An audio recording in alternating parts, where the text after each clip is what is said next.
Tout le plaisir est pour moi, mesdames et messieurs, de vous retrouver sur Numérica Télévision dans le cadre de ce nouveau numéro du magazine Noticias. De son de cloche, nous recevons deux invités pour cette émission. Joseph Kabila s'est adressé à la nation au cours de son point de presse devant les professionnels des médias, la presse nationale et internationale. Le président de la République a-t-il levé les équivoques?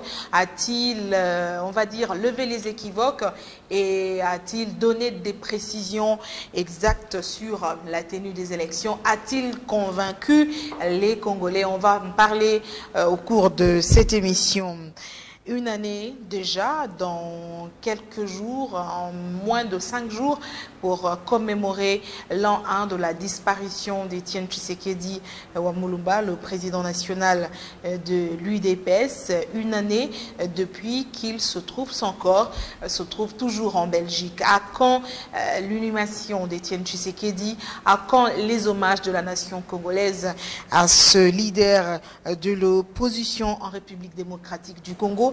La question va être également posée au cours de cette émission et nous parlerons bien entendu des élections, mais également des questions d'actualité, notamment la décision du gouvernement de fermer la maison Schengen à Kinshasa. Et cette émission reçoit Benoît Yolama. Il est cadre de la majorité présidentielle, membre du PPRD, le parti présidentiel.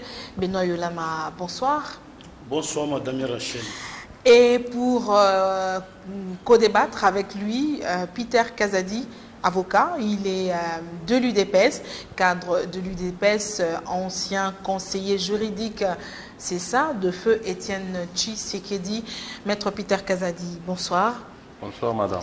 Merci de répondre à notre invitation. Et donc, on va commencer d'ici 2-3 jours, le 1er février, Peter Kazadi, on va commémorer l'an 1 de la disparition d'Étienne Tshisekedi, tout en sachant que jusque-là, il n'a toujours pas été enterré. Comment on vit ça à l'UDPS? Étienne Tshisekedi est mort, ça nous a créé une douleur atroce. Étienne Tshisekedi est contraint en exil, son corps est contraint en exil par les pouvoirs en place.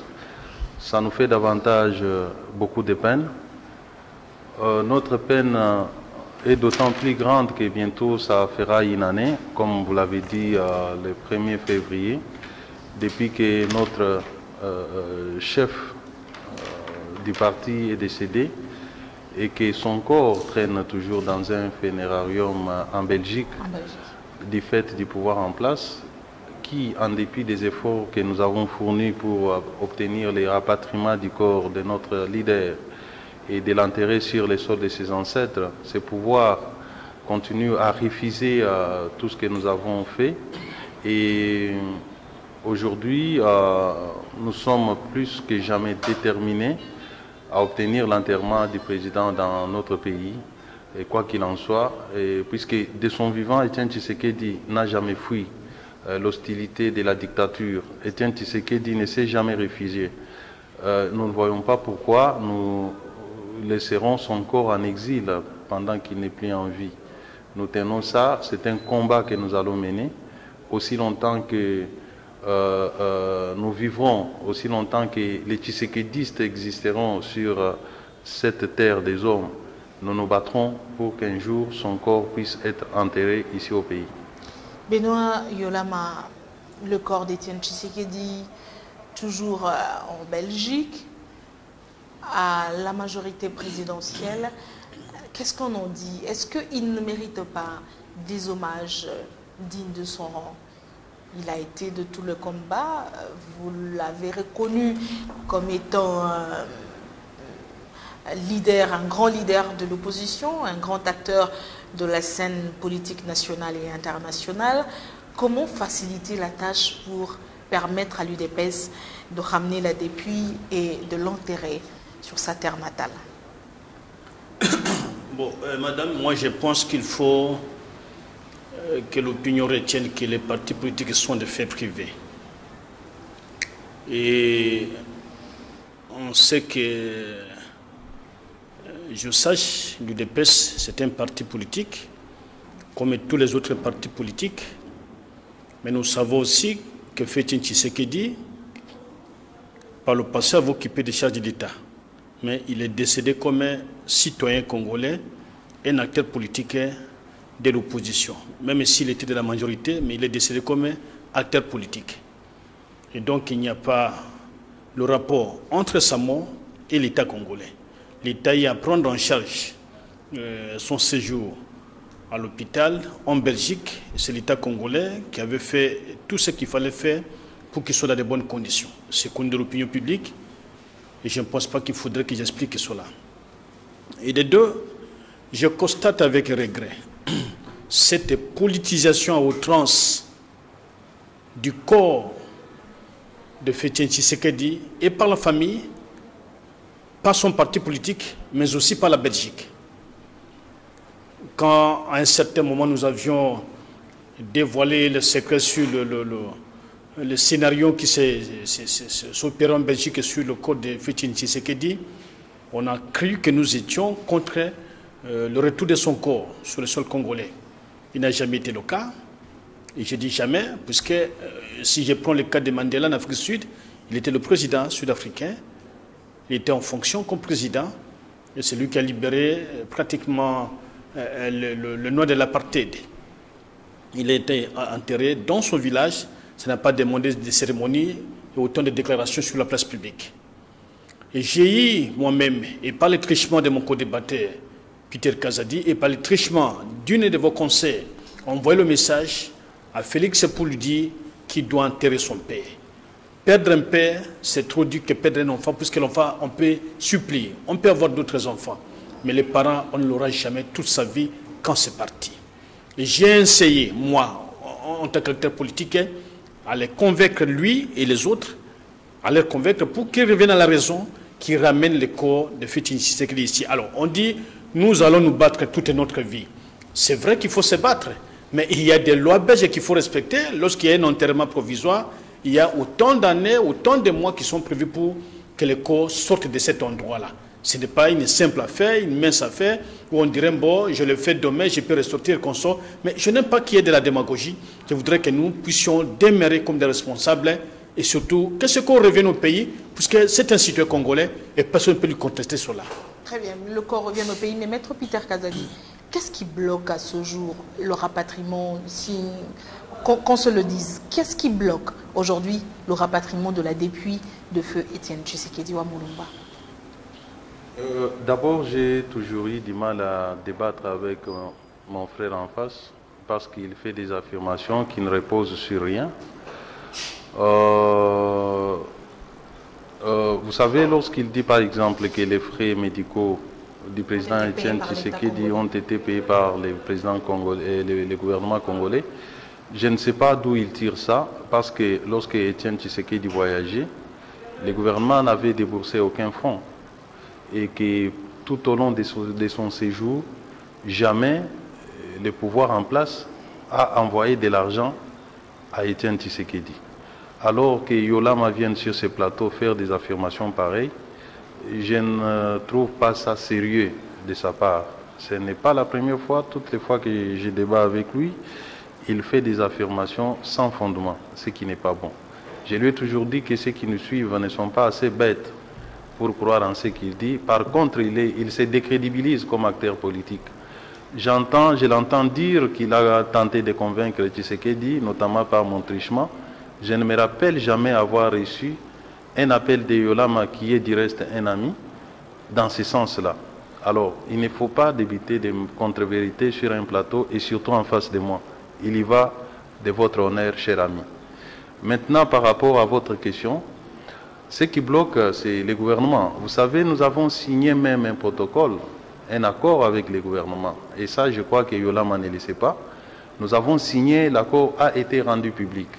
Nous avons convenu sur les lieux de l'enterrement. Vous savez qu'au départ, nous voulions qu'Étienne Tshisekedi soit enterré à la permanence ou à l'Imité, ou en tout cas au palais du peuple ou au palais de justice. Nous avons été bités au refus du gouvernement et finalement, nous avons trouvé une concession familiale d'Étienne Tshisekedi en scellé. Voilà. Et ça a été accepté, qu'il devait être enterré en scellé et que son corps devait être exposé au palais du peuple. Nous avons convenu sur les conditions sécuritaires et depuis la signature de ces documents, plus personne du côté du pouvoir ne vient nous voir. Nous avons essayé. À quel moment? Oui. Mais c'est juste au lendemain de la signature de ces documents. Monseigneur Gérard Moulumba a mené plusieurs démarches. Les jeunes frères d'Étienne Tshisekedi a mené plusieurs démarches puisqu'il faisait partie de la commission tripartite que gouvernement, famille biologique et famille politique d'Étienne Tshisekedi. Il n'a jamais eu de réponse. Ce sont des évidences. Il ne sert à rien, mon cher ami, de venir sur ces plateaux dire des contre-vérités tout simplement pour plaire aux gens. Tous nous sommes des mortels. Un jour, nous finirons par mourir. Mais tous, nous avons droit à être enterrés. Étienne Tshisekedi, plus que tous les Congolais, a fait un combat dans ces pays qui nous a permis, vous, Yolama, et moi, de nous exprimer aussi librement sur ces plateaux. C'est le combat d'Étienne Tshisekedi. Alors, aujourd'hui, passer sur ces plateaux pour insulter son mémoire, disant qu'il finira peut-être être enterré en Belgique, je crois que ça ne fait pas honneur à toi, ça ne fait pas honneur même à notre tradition africaine. Benoît Yolama, vous avez des preuves que le gouvernement congolais a assisté financièrement Feu Étienne Tshisekedi dans ces traitements. Est-ce qu'il y a de preuves qu'il a été assisté financièrement? Sinon, vous faites des accusations gratuites. Et ça, c'est grave. Bon, madame, d'abord, je suis un peu scandalisé en entendant les propos de mon frère Peter Kazadi qui est en face de moi. Je crois bien qu'il peut vérifier au niveau du ministère du Budget. L'avion médicalisé qui a mené Féti Tshisekedi en Belgique a été payé par l'État congolais. J'ai les documents. Si je savais que ceci ferait partie de ce j'ai traité, je crois que j'allais amener ce papier, ce qui le mettrait même en difficulté sur le plateau. Et deuxièmement, il peut se rappeler qu'à mon collègue, là où Féti Tshisekedi était malade, il avait été visité par une dame, je préfère taire les noms, et qui avait échangé longuement avec lui. Après cet échange, qu'on a décidé qu'il y ait un avion. Et l'argent lui était même remis. Nous n'entrons pas dans ces petits détails-là parce que ça ne nous intéresse pas, ce n'est pas ce qui peut nous honorer. Mais nous estimons que l'enterrement du Feu Étienne Tshisekedi doit être enterré d'abord par la famille. Vous savez que l'État congolais a décaissé 250 000 $ pour donner à une entreprise ici à la Gombe pour faire un mausolée à son honneur. Ça, vous le savez. Pendant que les autres creusaient une tombe dans la parcelle, qu'on ne sait même pas comment à ce niveau-là, on pouvait faire même donc, un mausolée. Et donc, c'est plus la mauvaise foi et la politisation de nos amis de l'UDPS et la famille qui ont fait qu'aujourd'hui, le code de Féti Tshisekedi n'est pas revenu au pays. Et même si le gouvernement discutait aujourd'hui avec l'UDPS... Politiser pour quel intérêt? Politiser pour quel intérêt? Vous avez entendu sur les antennes, par exemple, de France 24, notre ami Félix Tshisekedi demander la primature et en disant que c'est une condition pour que les codes de son fait peur reviennent normalement ici au pays. Vous confirmez? Mais que Peter Kazadi ne dise pas que nous n'avons jamais eu des échanges de coups de téléphone. Nous échangeons régulièrement avec lui, même en dehors des plateaux. Nous racontons. Mais dire que je ne l'ai jamais appelé, alors c'est son droit certainement de garder sa position d'opposant, que lorsque nous opposons au Congo, on n'échange plus avec la majorité. Peut-être c'est cela qui voudrait expliquer à l'opinion publique, mais moi je vous rassure que ce n'est pas la première fois. Nous avons toujours causé et je continue à causer avec lui. S'il peut les nier, continue à les nier, c'est son affaire. Vous nous apprenez des choses. Nous estimons que d'abord c'est l'affaire de la famille, puisqu'en Belgique il y a des lois qu'il faut respecter. Lorsqu'on enterre quelqu'un provisoirement, pour sortir les corps, ça peut prendre même 5 ans. Alors, et quand on veut tout de suite commencer à protester que c'est le gouvernement qui ne voudrait pas, c'est le gouvernement qui nous empêchait, nous avons trouvé une concession, mais il y avait une concession qui était trouvée.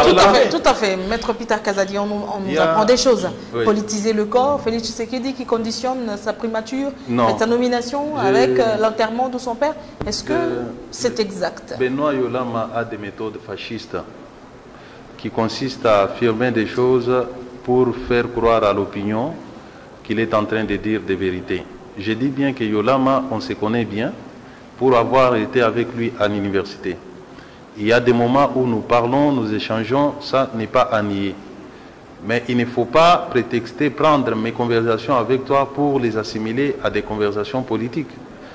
Je ne vois pas quel conseil Benoît Yolama peut m'envoyer moi pour convaincre Félix à enterrer son père. Tu ne trouves pas que c'est ridicule ça?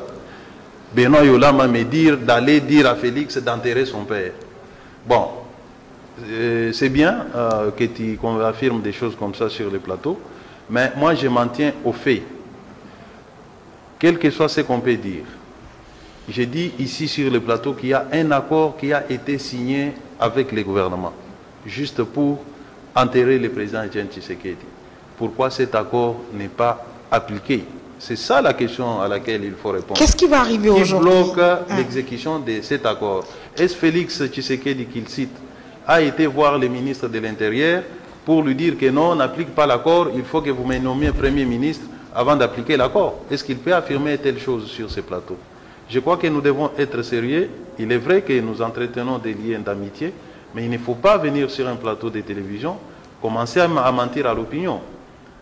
Ou alors vous voulez vous donner de l'importance que vous aussi, vous avez fait jouer un rôle pour enterrer Etienne Tshisekedi. Qu'est-ce qui peut arriver aujourd'hui, Peter Kazadi, si vous faites toutes les démarches, la famille biologique, également l'opposition, pour rapatrier la dépouille et venir l'enterrer? Qu'est-ce qui va se passer? Pourquoi vous ne pouvez peut-être pas faire ça? Non, nous, à plusieurs reprises... Il faut préalablement avoir l'autorisation du gouvernement. Écoutez, madame, oui. Etienne Tshisekedi, c'est un homme comme tous les hommes. Il y a des Congolais qui meurent à l'étranger.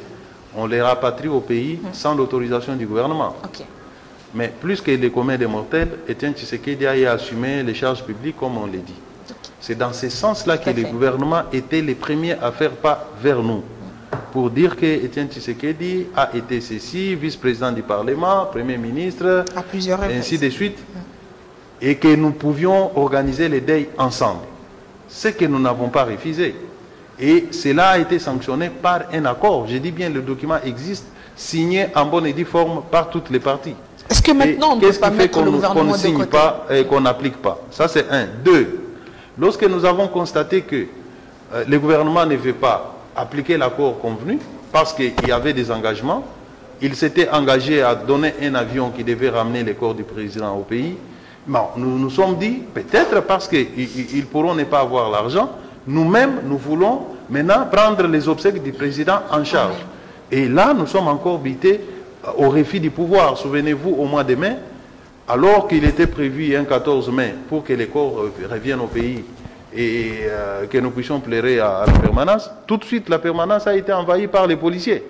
Donc, ce n'est pas nous qui avons intérêt à bloquer les corps du président Etienne Tshisekedi. Monsieur Yolama, le corps du président est dans un ferrarium. Il y a même une vidéo récente qui date, je crois, d'hier, où la famille Etienne Tshisekedi était allée s'incliner. Donc, ne fait pas croire à l'opinion ici que le corps est enterré et que pour déterrer, il faut des années. Il faut arrêter avec des mensonges, ça n'honore pas. Ce n'est pas bien. Est-ce que peut mettre de côté l'avis du gouvernement pour organiser le rapatriement de la dépouille? Parce que tous ces Congolais, comme on l'a dit tout à l'heure, qui meurent à l'étranger, qui meurent en Occident, en Europe, etc., reviennent sans l'aval du gouvernement. Est-ce que ça va être empêché? Mon co-débatteur a déjà répondu à la question, puisqu'il a d'abord détaillé comment tous ceux qui meurent en Europe ou ailleurs, qui sont Congolais, reviennent au pays. Et je ne vois pas à quel niveau, je ne suis pas membre du gouvernement, mais je ne vois pas à quel niveau le gouvernement congolais peut empêcher, interdire le retour du corps du fait Tshisekedi à Kinshasa.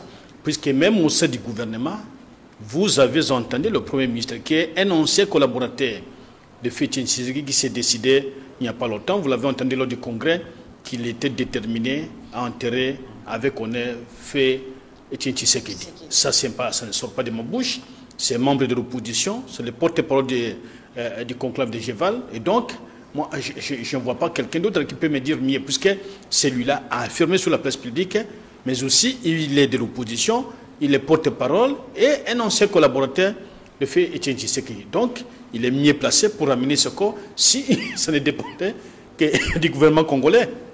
Donc, il n'y a pas de raison. Je crois que tout ce qu'on voudrait évoquer comme raison, sur le plan purement, en tout cas, social, puisque nous sommes africains, il a souligné, et dans notre sociologie, le frère n'est pas seulement celui qui sort du ventre de votre maman. C'est tous ceux qui partagent une certaine affinité. Ceux-là, nous les appelons, sur la sociologie que nous-mêmes nous identifions ici en Afrique, de frères. Et donc, l'argumentaire qui tend à faire croire que c'est le gouvernement qui est à la base du retour, donc du refus, peut-être du blocage, du retour du code de Félix Tshisekedi, moi je ne crois pas, puisque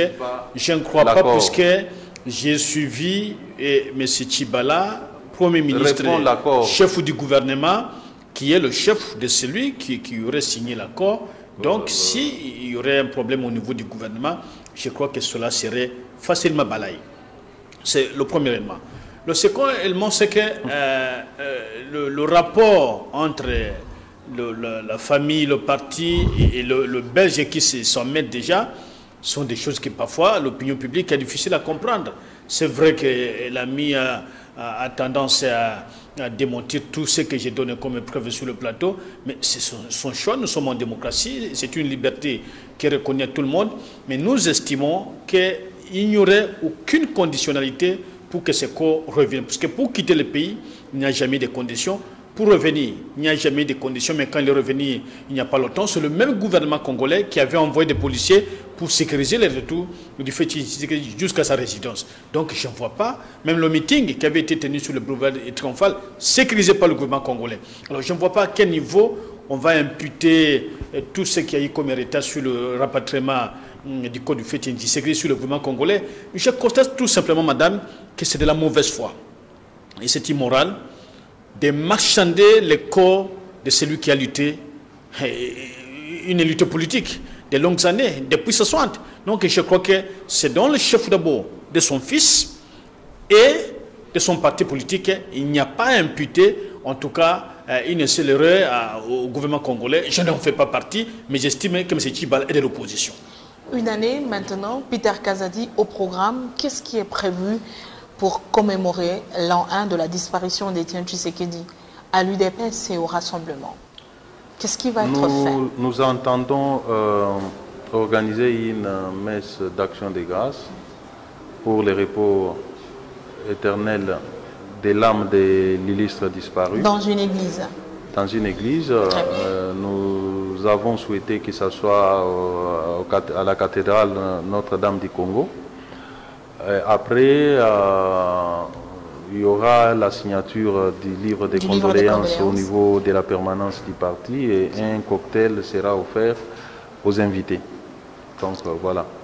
Benoît Yolama, est-ce que vous, en tant que majorité, vous participerez aussi à cette messe, signer le livre de condoléances, même si ça peut être difficile pour la permanence, pour vous, de la majorité présidentielle? Il n'y a jamais eu de problème, nous le faisons souvent. Et je l'ai dit que je suis de ceux qui ont présenté des condoléances à la famille et à son parti politique. Et je ne vois pas d'inconvénients. Il n'y a pas que vous, je l'ai fait aussi par d'autres voix. Je l'ai dit même publiquement sur les différentes chaînes de télévision. Du moment où vous êtes cadre de l'UDPS, du moment où il a accès au bureau du président du rassemblement. Il est en train de mentir. J'ai pu arriver, madame. Et pendant que moi je suis en face de lui. Non, mais en quoi je trouve qu'il serait meilleur citoyen congolais? C'est dans l'informel qu'il vous demande de présenter les condoléances. Non, c'est dans l'informel. Je l'ai fait, madame, et je peux vous donner des cassettes. Lorsque Félix Tshisekedi, je peux donner des cassettes. Vous avez dit sur ce plateau à travers moi. À travers vous, c'est pour solliciter votre implication pour que Félix accepte d'enterrer son père. Et je l'ai dit clairement. Et il est conseil à madame Rachel que j'ai contacté. Si vous voudrez que je donne le numéro de ces gens-là, je peux vous donner après l'émission. Très bien. Vous allez vérifier. Si je ne l'ai pas fait, je l'ai fait et je l'ai fait peut-être je suis parmi les tout premiers. Je conteste tout simplement le fait que tu mentes sur ce plateau. Mais je n'ai aucun intérêt à mentir. Tu m'as appelé pour me demander ce que... Je n'ai aucun intérêt. De toute façon, on continue, on a d'autres sujets à développer. Alors, si... Très bien, on va terminer. Je peux me rendre à la messe, il n'y a pas de problème. Mais je sais que personnellement, je suis plus catholique. et que me suis déjà interdit de me communier à l'église catholique. Donc il me sera pratiquement difficile d'assister à une messe là où je n'ai plus de convictions religieuses. C'est simplement cela. Très bien. Aller présenter, signer les livres, je vais le faire, à moins que les mêmes catholiques et Chiolé m'empêchent d'entrer dans son église. Mais s'il n'y a pas cela, je vais me... À l'église, on n'empêche personne d'y entrer, vous êtes le bienvenu comme vous voulez. L'église a choisi son camp. Deuxième sujet de cette émission, on va parler... Il se donne beaucoup d'importance. Voilà, parce qu'il est important. Ouais. Deuxième sujet de cette émission, mesdames et messieurs, c'est encore d'actualité, le discours du président de la République. Pourquoi je dis discours? Le point de presse du président de la République, Joseph Kabila, qui se retrouvait le vendredi dernier face à la presse, 17 ans déjà, depuis qu'il dirige la République démocratique du Congo. Vous avez suivi le point de presse bilan de Joseph Kabila, mais également les perspectives d'avenir. Le président de la République a dit qu'il y aura des élections qui seront organisées par la CENI, mais en même temps, il ouvre le débat pour discuter de comment amoindrir le coût des élections qui coûterait cher à la République démocratique du Congo, et qu'il demandait aux Congolais de choisir entre la démocratie et le développement. C'est un discours qui n'apporte rien de nouveau selon l'opposition. Pour Vital Kamerhe, Joseph Kabila a menti. Il a donc ressorti de son point de presse dit contre-vérité. Pour le MLC également, c'est la même chose. Joseph Kabila a raté pratiquement l'occasion de se taire. À la majorité présidentielle, on salue ce discours de Joseph Kabila qui fixe finalement l'opinion. Mais une question, Benoît Yolama, je commence par vous. Une question, le président de la République, ça c'est une question qui revient souvent. Les Congolais attendaient d'entendre de la bouche du président de la République que, puisque vous me posez la question, la Constitution de la République, en son article X, dit ceci concernant le mandat du président de la République.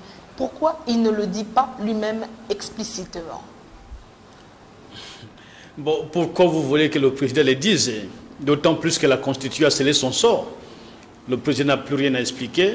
Le sort du président de la République est scellé par la Constitution.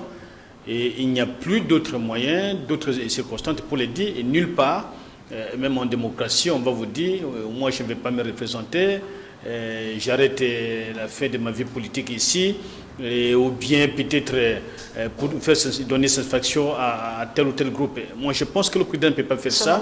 Puisque, alors, le président, je continue à le dire, le président ne peut pas s'exprimer sur la presse publique sur cette question. Il ne peut pas le dire. Et si certains ont besoin de trouver un sujet de débat, d'échange sur le propos du président Kabila, je crois qu'ils n'en trouveraient pas, puisque le sort du président Kabila est scellé dans cette constitution-là et pas des dispositions constitutionnelles. En gros, pour vous, le président de la République a convaincu, est-ce qu'il a levé les équivoques? Oui, moi je ne sais pas si le président, en intervenant en appelant la presse nationale et internationale, avait besoin de lever l'équivoque. Moi, je crois que le président Kabila a parlé du pays. Il a brossé plusieurs questions, notamment en ce qui concerne la sécurité, en ce qui concerne la souveraineté du pays, en ce qui concerne le rapport entre le Congo et ses voisins immédiats, mais aussi ses partenaires extérieurs. Le président a expliqué la marche du pays et surtout le processus électoral pour garantir au moins donner la chance à tous les Congolais pour leur dire que les élections auront certainement lieu et que chacun se prépare. Et il a fait ce discours et nous a aussi adressé, nous, en tant que famille politique du président Kabila, nous nous organisons à compétir sur le plan légal, bien que nos amis de l'opposition font encore des voyages pour prendre des instructions en Belgique et à Washington, mais nous travaillons pour l'emporter et l'emporter à tous les niveaux. Et je suis certain que même à Kinshasa, je battrai mon ami Peter Kazadi. Discours d'illusionniste sur fond des mensonges d'État, ça c'est Délice et Sanga pour l'envol. Le MLC, Joseph Kabila n'a pas été au rendez-vous de l'histoire. Pour Vital Kamerhe, Joseph Kabila a tout simplement menti.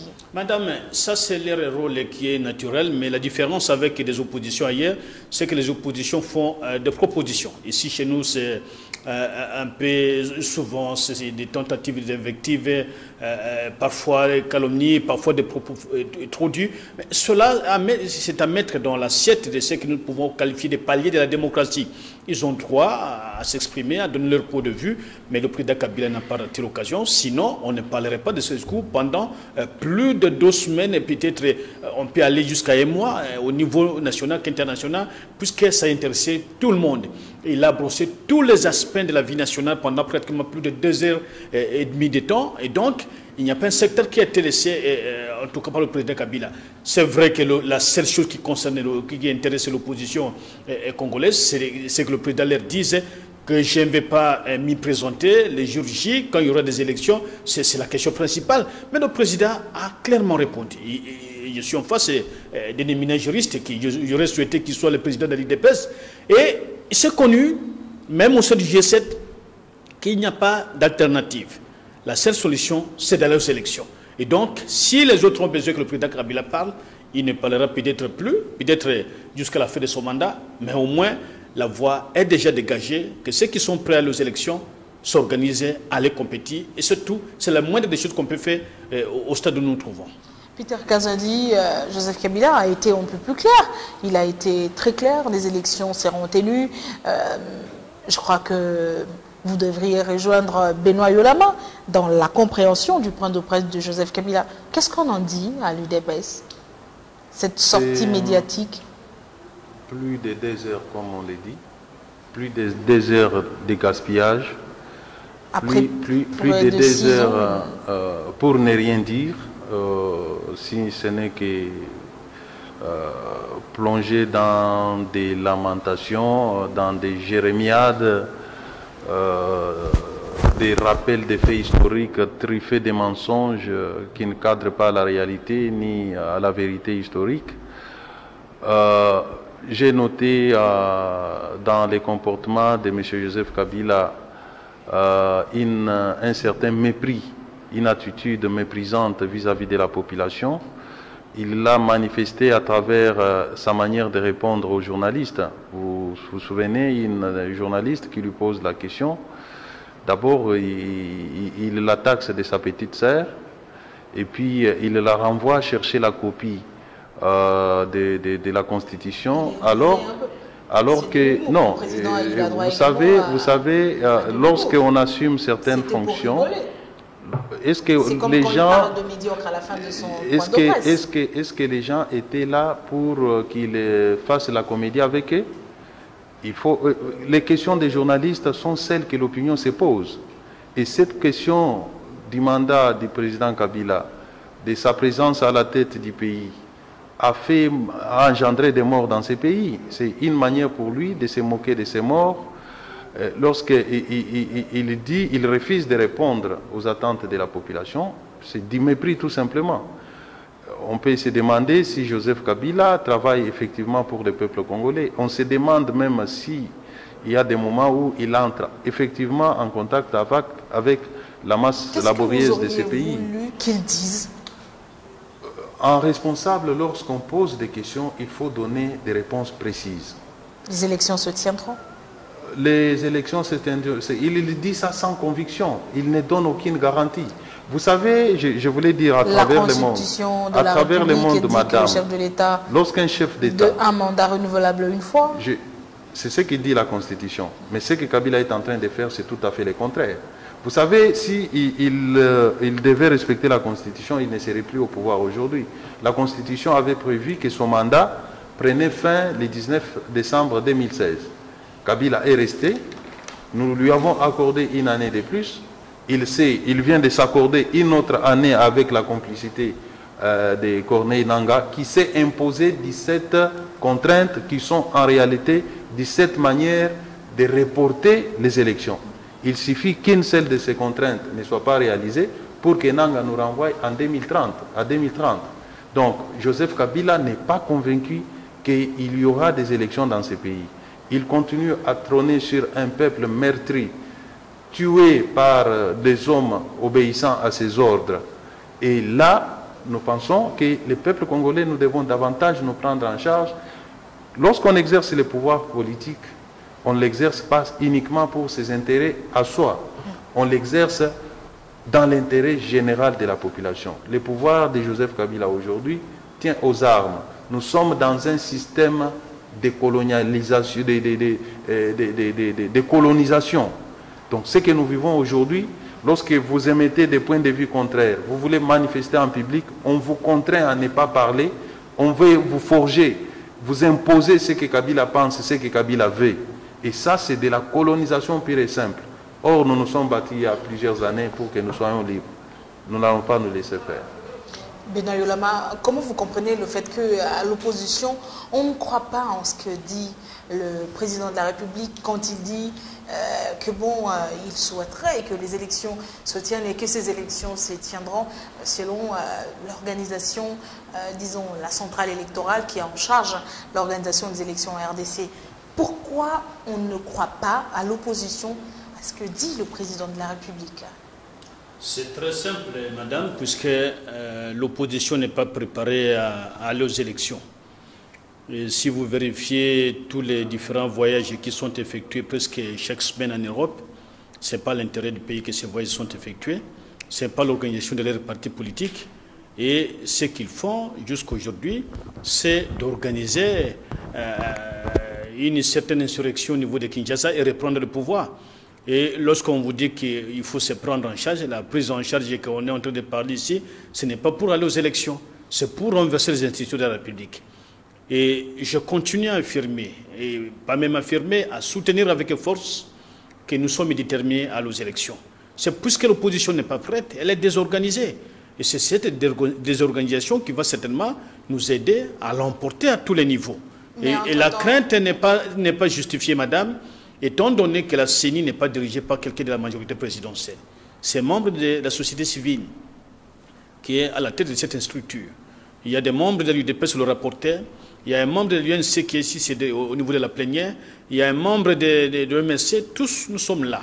Et tous ces gens-là, en dehors de la gestion de la CENI, nous nous racontons la cité. Mais il faut quand même aller aux élections avec un élément très important, un élément confiance. Ça veut dire que mettre en confiance tous les acteurs, ceux qui participent au processus électoral, notamment le peuple, les partenaires internationaux et nationaux, vous-même les acteurs politiques. S'il n'y a pas cet élément confiance, est-ce que vous pensez que Benoît Yolama, les élections seront organisées dans ce climat de méfiance en République démocratique du Congo? Et si demain l'opposition refuse finalement d'aller à ces élections. Vous avez suivi le communiqué du G7 qui demande que soit appliqué l'accord, les mesures de décrispation, que soit finalement revu cette question de dédoublement des partis politiques, le retour des exilés, bref, au-delà de ça, la restructuration de la CENI pour un climat apaisé des élections à venir. C'est aussi un deuxième niveau de débat, madame, puisque je venais tout de suite de souligner que l'opposition n'est pas prête à aller aux élections. À considérer qu'on accepte la restructuration de la CENI. Pour quel travail? La seule logique qui va résulter de cette application va nous conduire à organiser les élections en 2022. Ce n'est pas en 2018. Donc l'élection n'aura pas lieu le 23 décembre 2018, puisque celui qui va entrer ne va pas commencer à travailler le même jour. Il doit apprendre. Parce que la manière que la CENI fonctionne, il faut absolument avoir des connaissances approfondies sur les différents aspects de son fonctionnement. Si on n'en a pas, que l'on soit un ange venu du ciel au pape François, on sera obligé, en tout cas, de passer par l'apprentissage. Et il faut se rappeler qu'il n'y a pas longtemps, le même Enang avait reçu des opposants à son bureau de la CENI. Lorsqu'il leur avait donné des explications, je n'ai pas vu un seul doigt qui avait posé la question. Et je crois que la délégation aurait été, à ce niveau-là, j'aimais les conditionnels, parce que j'ai vu d'autres, aurait été conduite par mon co-débatteur. Et donc, c'était vu, et les gens qui ont observé, qui ont visionné l'intervention du président de la CENI avec les membres de l'opposition, Rassemblement, G7 ainsi que l'UDPS est limité, puisqu'aujourd'hui on parle de plusieurs UDPS. Donc, et cela a été vu. Et nous pensons que cette démarche consistait à retarder le processus électoral. Nous considérons aussi qu'il y a de la mauvaise foi dans les chefs de nos amis de l'opposition, puisqu'au lieu de se focaliser sur les élections, ils se focalisent sur le départ du président Kabila. On ne peut pas faire du président Kabila un débat national. On doit faire le débat sur les questions fondamentée sur le fonctionnement de la République. Très bien. Alors, c'est ce qui intéresse l'opinion, qui considère que le président Kabila n'a pas donné suffisamment de garanties. Et la confiance, madame. L'élection en elle seule, c'est la confiance que nous recherchons auprès du souverain primaire. Est-ce que cet élément de confiance existe pour aller aux élections? Et aujourd'hui, quelles sont les garanties que le pouvoir en place doit donner ou la CENI à l'opposition pour vous convaincre d'aller aux élections? Aujourd'hui, la garantie principale, c'est le respect de l'accord. Le respect de l'accord qui a posé des fondements politiques et juridiques qui pouvaient nous conduire à coup sûr aux élections. Or, Joseph Kabila, ayant compris qu'en appliquant l'accord, il ne sera plus au pouvoir, il a tout simplement décidé de dévoyer l'accord. Il l'a totalement dénaturé en se créant ses opposants à lui, en les nommant à des postes qui devaient revenir normalement à la vraie opposition. Et aujourd'hui, nous en sommes là en train de patauger. Application de l'accord, quels sont les points qui restent à être appliqués dans cet accord? Aucun point de l'accord n'a été exécuté jusque-là. Il y a un Premier ministre qui est nommé et un président du CENSA. Non, il s'agit d'un Premier ministre débauché, chassé de l'IDPS, qui ne représente ni son parti politique, ni les rassemblements. Des mesures de décrispation politique n'ont jamais été appliquées. Par contre, on est en train de créer les dédoublements d'autres partis politiques de l'opposition, juste pour torpiller l'action de l'opposition. Ici, lorsque je vois mon co-débatteur en train d'errer, de raconter des choses en l'air, je ne me retrouve pas. J'aimerais que vous puissiez réglementer les temps de parole. Il n'a pas le droit de prendre la parole, commencer à raconter n'importe quoi, et pour qu'il y ait équilibre. Non, il raconte n'importe quoi en prenant beaucoup de minutes. Moi, je suis venu ici pour un échange. Il fallait que nous parlions tous dans des temps bien calculés, de la même manière. Je vous laisse tout le temps de répondre. Aujourd'hui, il n'y a pas du tout la confiance. Comme je vous ai dit, l'accord n'étant pas appliqué, Kabila est aujourd'hui comme un verrou. Il constitue un blocage. La personne de Kabila seule constitue un blocage, raison pour laquelle nous pensons à l'IDPS qu'il faut faire sauter les verrous qui est Joseph Kabila, lui demander tout bonnement de démissionner afin de laisser la place à quelqu'un d'autre qui peut nous amener vers les élections. J'ai dit sur ces plateaux que aussi longtemps que Kabila sera à la tête de ces pays, il n'y aura jamais des élections libres, démocratiques et transparentes dans notre pays. Tout simplement puisque lui a décidé de se cramponner au pouvoir pour protéger ses intérêts à lui et les intérêts de sa famille. Rien d'autre, aucun intérêt du peuple congolais, aucun intérêt même de l'Afrique. Aujourd'hui, Joseph Kabila a montré ses limites. Il n'a plus rien à donner à la nation congolaise. Il n'a plus rien à donner à l'Afrique. Il n'a plus rien à donner même au monde entier. Aujourd'hui, tout est focalisé sur sa personne. Il se bat pour sa propre personne et pas pour autre chose. Benoît Miyolama, finalement, il va falloir que l'accord soit respecté, que la Constitution soit respectée. 2 mandats ont suffi à Joseph Kabila. Est-ce qu'on aura... Déjà, on en parle, cette question de dauphin, le dauphinage à la majorité présidentielle. On voit que déjà le PPRD se restructure, etc., en vue des élections qui pointent à l'horizon. Oui, et madame, je serai d'accord avec mon co-débatteur Peter sur un seul point, c'est que c'est les shows médiatiques qui l'ont en train de faire. Et dire que c'est la personne du président Kabila qui est le blocage, il n'y aura jamais d'élection avec le président Kabila. Il a dit jamais, le jour où il y aura des élections, il voudrait qu'il revienne avec moi sur le même plateau pour qu'il démontre qu'il y a eu déjà des élections. Et il va vous dire que le président Kabila a perdu la confiance de l'Afrique et du monde, mais vous savez qu'il y a une forte solidarité africaine qui est en faveur du Congo. Et il va vous dire encore que rien n'est fait en faveur de la population congolaise. Mais il faut repartir, même à partir du moment où il a commencé à réunifier le territoire national, c'est en faveur du Congo, pas de sa personne. 17 ans après, quel est le bilan de Joseph Kabila? Oui, certainement, parmi les éléments qu'il avait cités, et il continue à travailler dans le sens de construire des hôpitaux que lui et moi nous fréquentons aujourd'hui, Et on n'a plus besoin d'avoir un visa pour nous rendre aux Indes, puisque les Indiens sont déjà ici. Et il y a des routes que j'ai parcouru l'Afrique. Il y a des endroits où je n'ai même pas vu une route si bonne. Vous parlez des constructions des hôpitaux. Permettez-moi de vous reposer une toute petite question, une parenthèse qu'on va très vite refermer. Mais pourquoi quand les dirigeants, ceux qui dirigent la RDC tombent malades, la première des choses à faire, c'est d'appeler le médecin qui est aux États-Unis, en Belgique, en Afrique du Sud, et aller se faire soigner ailleurs, alors que vous dites qu'on a construit des hôpitaux. À quoi servent ces hôpitaux? À soigner les Congolais lambda? Pas du tout, madame. L'hôpital du Cinquantenaire reçoit tout le monde. Et le fait ministre Machakou n'est pas parti en Belgique. Il n'a pas appelé un médecin belge. Il est décédé à l'hôpital du Cinquantenaire. Et l'hôpital du Cinquantenaire, par rapport aux autres hôpitaux, je ne voudrais pas créer une concurrence sur le plateau ou bien créer un conflit entre les hôpitaux ou le médecin. Mais c'est le moins cher que certains hôpitaux que nous fréquentons ici à Kinshasa. La fiche coûterait $2. C'est qu'ailleurs, ça coûte même au-delà de $2. Mais il y a des professionnels étrangers associés aux professionnels congolais. Alors, et il y a même une assurance santé à côté alors maintenant, le problème, pour que nous ne perdions pas de temps, c'est que dans le chef de nos amis qui sont en face de nous, il n'y a pas la volonté d'aller aux élections. Il n'y en a pas, ça n'existe pas.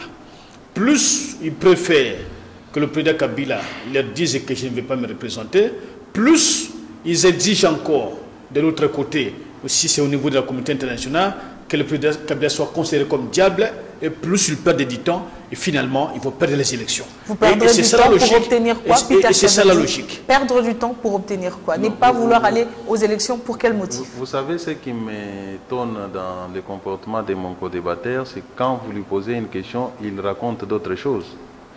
Vous avez posé une question précise de savoir comment, s'il y a des hôpitaux dans ces pays, pourquoi les dirigeants ne vont qu'ailleurs pour se faire soigner.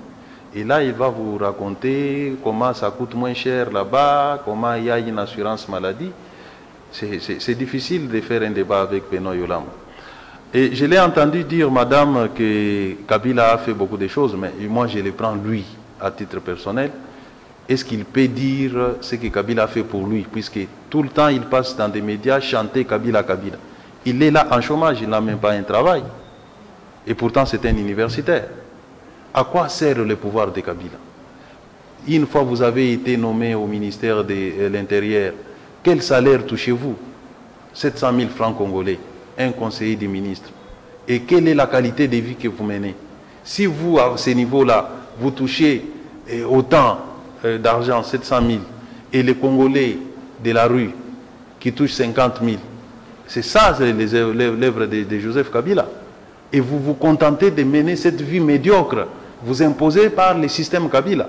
Et vous passez ce temps sur ce plateau en train de défendre ce qui vous avilit. Avez-vous encore l'âme, M. Yolama? Pourquoi vous comportez-vous de cette manière? Donc Kabila aujourd'hui se révèle être le malheur de ce pays. 17 ans du pouvoir. Vous parlez de la réunification, mais c'est Kabila qui nous a amené la division à travers la guerre de la FDL. C'est le système AFDEL qui a amené les étrangers dans les institutions de ces pays. Vous ne le savez pas? Les guerres que nous vivons aujourd'hui sont les faits de l'AFDEL. Les milices qui naissent à l'est du pays, ce sont les faits de l'AFDEL. Et qu'est-ce que Kabila a fait de bon dans ces pays pour que vous lui attribuiez la réunification? Est-ce qu'il avait trouvé les pays divisés? De l'époque de Mobutu, nous, on connaissait des rébellions, on connaissait des groupes Maï et consorts. C'est Kabila qui nous a amené ça. Alors, quel est le bilan positif que vous pouvez dresser aujourd'hui en faveur de Kabila? Tout simplement pour vous faire aimer pendant que vous, personnellement, vous vivez dans la misère et dans la souffrance. Pas d'attaque personnelle. Non, ce ne sont pas des attaques personnelles. Je suis en train de décrire ce qu'il vit. Il souffre autant que ces Congolais. Je vous accorde quand même, Benoît Yolama, le droit de réponse par rapport à ce que Peter Kazadi dit. Oui, mais soutenir l'insoutenable, défendre l'indéfendable. Oui, madame, d'abord, je ne peux entendre grand-chose de Peter, puisque Peter est en train de chercher à insinuer certaines phrases pour tenter d'obtenir ma colère, mais je ne céderai absolument à ces attaques. Vous allez vous fâcher pourquoi? Parce que j'ai dit la vérité. Je crois que Patrice Emerel Lumumba est mort c'est pas parce qu'il il avait besoin d'obtenir des millions, mais c'est pour la cause nationale. La cause nationale qui vous impose la misère. Et je défends la cause nationale des misères. Je défends le Congo et je le défendrai jusqu'au bout de ma vie. Dans la misère. Si c'est pour l'argent, si c'est pour l'argent, je ne serai même pas. Je sais bien que la Belgique vous paye bien. Vous dites sur ce plateau. M. Soros vous paye énormément bien. Vous dites sur ce plateau que vous défendez la misère. Autant d'argent du peuple congolais, la misère imposée au peuple, vous la défendez. Le problème est, alors, je ne sais pas si c'est comme ça que vous allez diriger le pays. Non. Et quand l'autre parle, il vous laisse le temps. Maintenant, quand moi je commence à parler, voilà l'image que vous donnez. L'image que vous donnez. Vous défendez l'image que vous donnez pour imposer la misère au peuple congolais. Vous êtes misérable, vous connaissez une vie médiocre que tous ces Congolais imposés par Joseph Kabila, mais vous défendez ça sur ces plateaux. Vous avez la parole, Benoît. Soyez clair dans vos dires. Vous avez la parole, Benoît. Le problème est celui-ci. Il peut ne pas reconnaître le bilan du président Kabila, mais moi j'ai fait l'intérieur dans beaucoup d'endroits où les gens sont en train aujourd'hui de féliciter le président Kabila.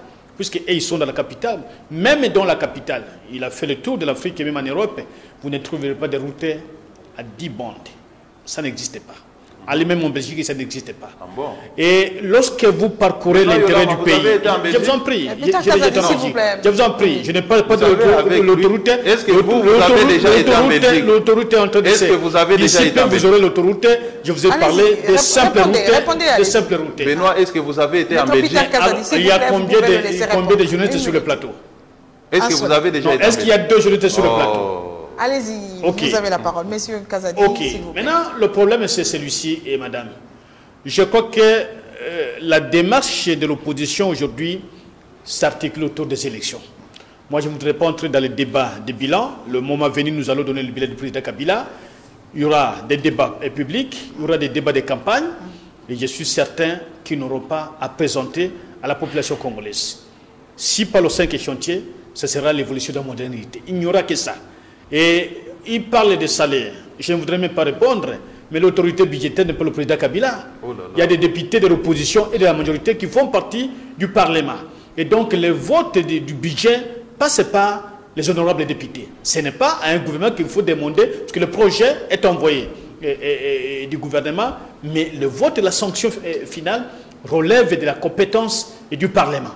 Et donc, il n'est pas question qu'on vienne ici parler de Yolama. Yolama n'intéresse même pas l'ensemble de notre communauté nationale. Ce qui nous intéresse, c'est cette liberté qu'il faut qu'aujourd'hui, opposition, majorité, nous échangeons sur le devenir du Congo, mais aussi nous parlons des choses qui sont concrètes, qui sont palpables sur le terrain. Moi, je ne voudrais pas qu'on me dise, puisque j'ai été en Belgique et que j'ai vu des routes en Belgique. Non, j'ai été un peu partout en Afrique. Je peux vous présenter mes documents de voyage, vous le verrez, mais ce n'est pas ce qui intéresse l'opinion nationale. Ce qui nous intéresse, c'est l'amélioration des conditions de vie de notre peuple. Et on est en train de travailler, mais aussi, madame, il y a un premier ministre de l'UDPS qui est à la tête du gouvernement. C'est à lui maintenant de faire le budget de ces 100 jours. On va terminer cet entretien, maître Peter Kazadi. Merci beaucoup d'être venu sur ce plateau. Mais je n'ai pas dit les derniers mots. Très bien, je vous accorde la parole. Je vous accorde la parole, maître Peter Kazadi. Je vous donne la parole. Vous allez commencer par conclure. Vous avez 1 minute pour conclure.